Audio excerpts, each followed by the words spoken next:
नमस्कार, the voice news से मैं प्रगति सिंह, जहां प्रतिदिन रात 9:30 बजे हम बताते हैं आपके आसपास की जुड़ी घटनाओं के बारे में, जिसका है सीधे जनता से सरोकार। एक नजर आज की सुर्खियों पर।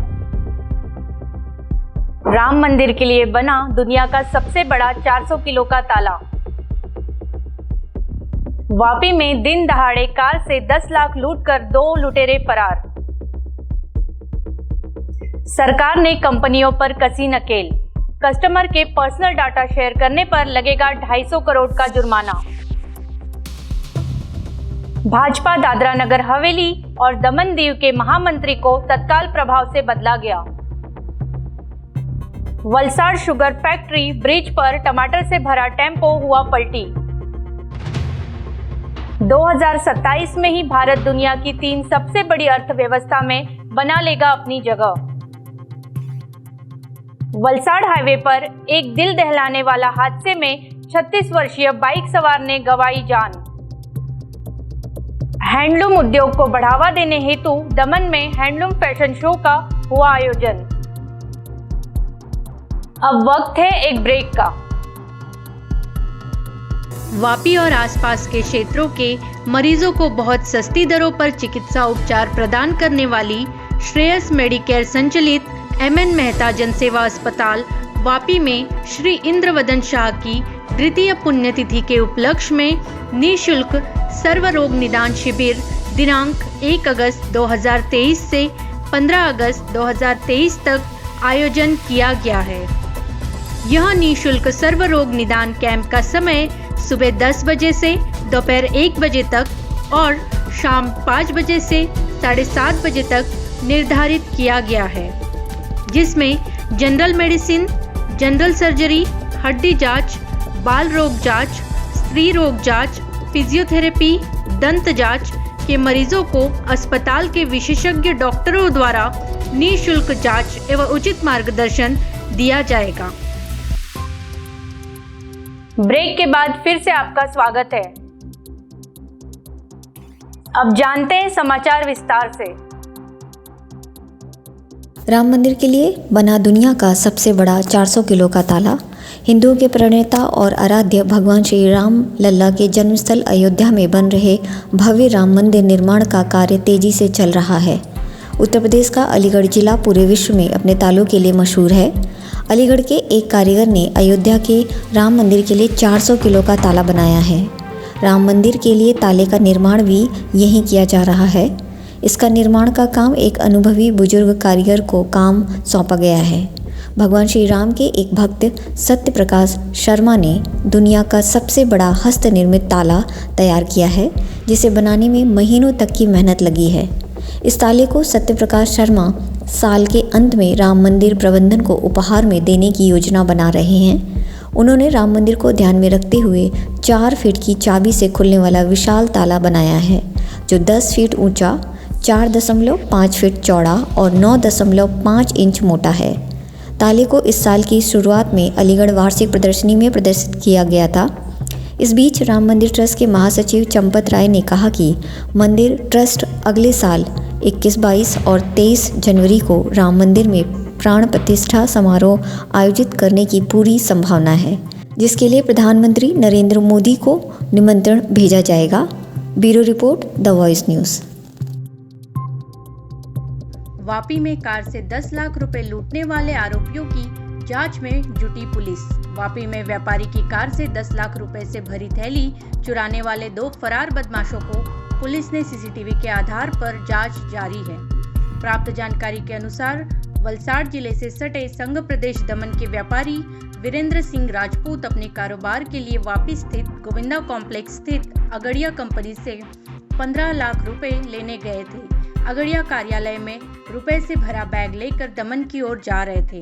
कार वापी गीतानगर पुलिस चौकी के पास से गुजर रही थी, तभी वहां 3 अज्ञात लोग मोपेड से कार का पीछा कर रहे थे, जो जबरदस्ती कार चालक के साथ मारपीट पर उतारू हो गए।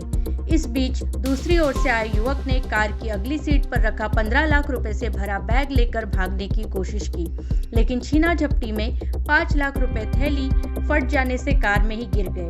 बाकी के 10 लाख रुपए की थैली लेकर आरोपी फरार हो गए। घटना की सूचना तुरंत वापी पुलिस स्टेशन को देने के बाद वापी पुलिस स्टेशन ने सीसीटीवी कैमरे के आधार पर आरोपियों को पकड़ने का ऑपरेशन शुरू कर दिया। शनिवार के दिन मैं आंगड़िया से 15 लाख रुपए लेके आ रहा था, गाड़ी में रखा। वहाँ से मैंने आगे ब्रिज के पास से राइट लिया, वहाँ से गीता नगर पहुँचा। गीता नगर में एक 3 आदमी आए, गाड़ी वाले ने रोका मेरे को, तो बोले कि भाई गाड़ी अच्छी तरह नहीं चला रहा, गाड़ी ठोक दिया। तो लेफ्ट में शीशा खुला के वो राइट में आ गया और मेरे से बातचीत करने लग गया। जब तक कोई दूसरा आया, उसके लेफ्ट में जो शीशा गिलास खुला था वहाँ उसने हाथ डाला और पैसा उठाने की कोशिश की, तो मैंने पकड़ा। 15 लाख में से 5 लाख रुपए गिर गए और 10 लाख रुपए लेके भाग गए। मैंने वहाँ से जाके फिर 100 नंबर पे फ़ोन किया और फिर गुजरात पुलिस आ गई थी 10 मिनट बाद।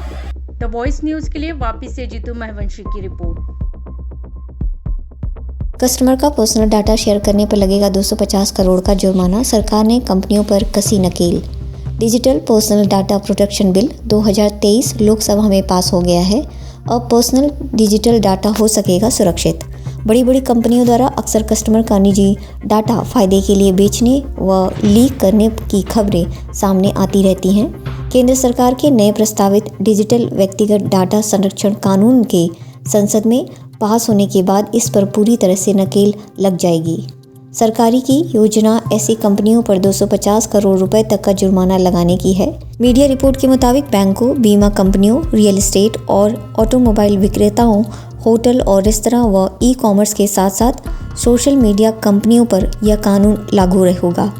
रिपोर्ट में बताया गया है कि ग्राहकों के नाम, उनके फ़ोन नंबर या अन्य जानकारी किसी कंपनी द्वारा तीसरे पक्ष को लीक करने व बेचने की स्थिति में यह कानून प्रभावी हो जाएगा। नए कानून का मसौदा तैयार करने में शामिल एक शीर्ष अधिकारी की मीडिया से बातचीत के आधार पर मीडिया रिपोर्ट में बताया गया कि सरकार ने यह सुनिश्चित करने का ध्यान रखा है कि जो कंपनियां ग्राहकों से सीधे जानकारी प्राप्त करती है उन्हें जवाबदेह बनाया जाए, उनसे किसी भी जानकारी के लीक होने की स्थिति में जुर्माना वसूला जाए। एक लीक के लिए 250 करोड़ रुपए तक और नई कंपनियों के साथ डाटा शेयरिंग की स्थिति में यह राशि इससे भी अधिक हो सकती है। Bureau report, the voice news. केंद्र शासित प्रदेश बीजेपी द्वारा प्रदेश महामंत्री के तौर पर सुनील पाटिल की हुई नियुक्ति। भारतीय जनता पार्टी केंद्र शासित प्रदेश दादरा नगर हवेली एवं दमन दीव के प्रदेश महामंत्री मनीष देसाई की जगह सुनील पाटिल की नियुक्ति की गई। प्रदेश अध्यक्ष दीपेश टंडेल और प्रभारी विनोद सोनकर को प्रेक्षित प्रेस नोट में इस बात की घोषणा की गई। बीजेपी प्रदेश मुख्यालय प्रभारी प्रकाश टंडेल द्वारा प्रेक्षित प्रेस नोट के मुताबिक सुनील पाटिल की नियुक्ति को तत्काल प्रभाव से लागू की गई है। द वॉइस न्यूज़ के लिए सिलवासा से कुणाल मेराई की रिपोर्ट। वलसाड में शुगर फैक्ट्री ओवरब्रिज पर टमाटर से भरा टेम्पो गड्ढे में गिरने से दूसरे ट्रक और 2 कारों के बीच भीषण टक्कर हो गई।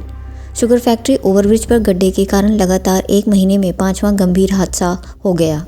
हादसे के बाद नेशनल हाईवे पर वाहनों का आवागमन रोक दिया गया क्योंकि नेशनल हाईवे पर टमाटर बिखर गए थे। वलसाड के राष्ट्रीय राजमार्ग संख्या 48 पर 4 वाहनों के बीच हुई भीषण टक्कर में एक आइसर टेम्पो संख्या GJ 24X3731 टमाटर लादकर बेंगलुरु से भरूच जा रहा था। इसी दौरान वलसाड के शुगर फैक्ट्री ओवरब्रिज पर एक गड्ढे में टेम्पो का टायर गिरने से टायर फट गया, जिससे ड्राइवर ने स्टीयरिंग से नियंत्रण खो दिया और वह डिवाइडर फान कर पंजाब से चॉकलेट भरकर आ रहे ट्रक संख्या PV10GK 0968 से जा टकराया। इस दुर्घटना के चलते मुंबई की ओर जा रही स्विफ्ट डिज़ायर कार क्रमांक GJ 05RT 8412 और हुंडई की क्रेटा कार क्रमांक GJ 15CN 6126 भी बुरी तरह क्षतिग्रस्त हो गई। हादसे में ट्रक और 2 कारों को भारी नुकसान हुआ है। पूरे हादसे के बाद national highway sugar factory overbridge पर वाहनों की आवाजाही रोक दी गई थी और वलसाड ग्रामीण पुलिस और जिला यातायात पुलिस की एक टीम ने क्रेन की मदद से ट्रकों को किनारे करने का प्रयास किया। नेशनल हाईवे पर हुए भीषण हादसे के बाद हाईवे के शुगर फैक्ट्री ओवरब्रिज पर 4 घंटे से अधिक समय तक वाहनों का आवागमन बाधित रहा। द वॉइस न्यूज़ के लिए वलसाड से ओलिवर ठक्कर की रिपोर्ट। 2027 में भारत सबसे बड़ी 3 अर्थव्यवस्था में बना लेगा अपनी जगह। वैश्विक अर्थव्यवस्था में चीन की स्तुति भारत के लिए अवसरों का नया दौर ले आया है। इन दिनों प्रकाशित हो रही वैश्विक आर्थिक वित्तीय संगठनों की रिपोर्ट में दो महत्वपूर्ण बातें उभर कर दिखाई दे रही है। एक, वैश्विक अर्थव्यवस्था में चीन की स्तुति का दौर है। दो, चीन की बढ़ती हुई आर्थिक समस्याओं और आपदाओं के बीच भारत के लिए आर्थिक अवसरों का नया दौर आकार लेते दिखाई दे रहा है। जहां एक वर्ष पहले कहा जा रहा था कि भारत 2030 तक तीसरी सबसे बड़ी अर्थव्यवस्था बनेगा, पर अब IMF और अमेरिकी इन्वेस्टमेंट बैंक मॉर्गन स्टैनली जैसे कई वैश्विक संगठनों की रिपोर्ट बता रही है कि भारत 2027 तक जापान और जर्मनी के पीछे छोड़ दुनिया की तीसरी सबसे बड़ी अर्थव्यवस्था बन जाएगा। भारतीय अर्थव्यवस्था के तेजी से आगे बढ़ने में बुनियादी ढांचे के निर्माण के साथ साथ मैन्युफैक्चरिंग सेक्टर में आई क्रांति अहम भूमिका निभा रही है। रिपोर्ट में साफ कहा गया है कि वर्ष 2027 तक दुनिया की तीसरी सबसे बड़ी अर्थव्यवस्था बनने की संभावनाओं को साकार करने के लिए कई बातों पर ध्यान देना होगा, जैसे कि नई लॉजिस्टिक नीति और गति शक्ति योजना, ज़्यादा से ज़्यादा महिलाओं को प्रशिक्षण, युवाओं को डिजिटल कारोबारों के दौर और नई तकनीक योग्यताओं के साथ AI, cloud computing, machine learning एवं अन्य नए डिजिटल कौशल से लैस करना होगा। रुपए को अंतर्राष्ट्रीय मुद्रा के रूप में स्थापित करने के लिए अधिक प्रयास करने होंगे तथा मैन्युफैक्चरिंग सेक्टर को बढ़ावा देने पर ध्यान देना होगा। Bureau report, the voice news.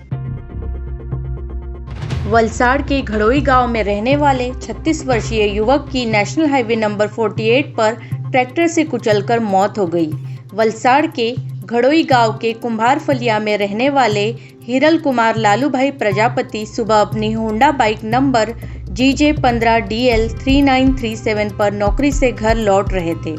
उस समय हिरल कुमार लालू भाई प्रजापति का एक्सीडेंट हो गया और उनके सिर पर ट्रैक्टर चढ़ जाने से हिरल कुमार की मौत हो गई। घटना की सूचना वलसाड़ सिटी पुलिस को मिलते ही पुलिस मौके पर पहुंची और शव को कब्जे में लेकर वलसाड़ के सिविल अस्पताल पहुंचाया, जहां पोस्टमार्टम के बाद मृतक का शव परिजनों को सौंप दिया। वलसाड़ पुलिस द्वारा आगे की जांच की जा रही है। द वॉइस न्यूज के लिए वलसाड़ से ओलिवर ठक्कर की रिपोर्ट। हैंडलूम उद्योग को मजबूत करने के लिए 7 अगस्त को राष्ट्रीय हैंडलूम दिवस के तौर पर मनाया जाता है। नेशनल हैंडलूम दिवस के उपलक्ष्य में भारतीय जनता पार्टी महिला मोर्चा द्वारा पूरे देश में यह दिन विभिन्न रूप से मनाया जा रहा है, जिसके तहत संघ प्रदेश दादरा नगर हवेली एवं दमन दीव में महिला मोर्चा राष्ट्रीय अध्यक्षा वनाथी श्रीनिवासन के मार्गदर्शन में दमन में स्वामी विवेकानंद ऑडिटोरियम में प्रदेश महिला मोर्चा अध्यक्षा सिंपल काटेला के नेतृत्व में हैंडलूम फैशन शो का आयोजन किया गया था। कार्यक्रम की शुरुआत में पूरे देश के हैंडलूम की झलक दिखाई गई, जिसके बाद महिला मोर्चा द्वारा 3 साल में किए गए कार्यक्रम की भी झलक सभी को दिखाई गई। सभी प्रदेशवासियों में हैंडलूम को लेकर जागरूकता आए, इस उद्देश्य के साथ यह कार्यक्रम आयोजित किया गया था। इस फैशन शो में छोटे बच्चों से लेकर युवती एवं महिलाओं के बीच विभिन्न कैटेगरी में कंपटीशन हुआ था। सभी ने इसमें बड़े उत्साह के साथ हिस्सा लिया था। अंत में सभी विजेताओं को पुरस्कार देकर प्रोत्साहित किया गया। साथ ही साथ फैशन शो के प्रतिभागियों को भी सर्टिफिकेट देकर प्रोत्साहित किया। इस अवसर पर दमन भाजपा संगठन एवं महिला मोर्चा के पदाधिकारी तथा कार्यकर्ता उपस्थित रहे। द वॉइस न्यूज के लिए दमन से बंटी दमनिया की रिपोर्ट। ये थे आज के समाचार। अपने आसपास की घटनाओं की माहिती आप हमारे व्हाट्सएप नंबर 9898889116 पर भेज सकते हैं। अपने आसपास की खबरों को देखने के लिए आप बने रहे द वॉइस न्यूज के साथ।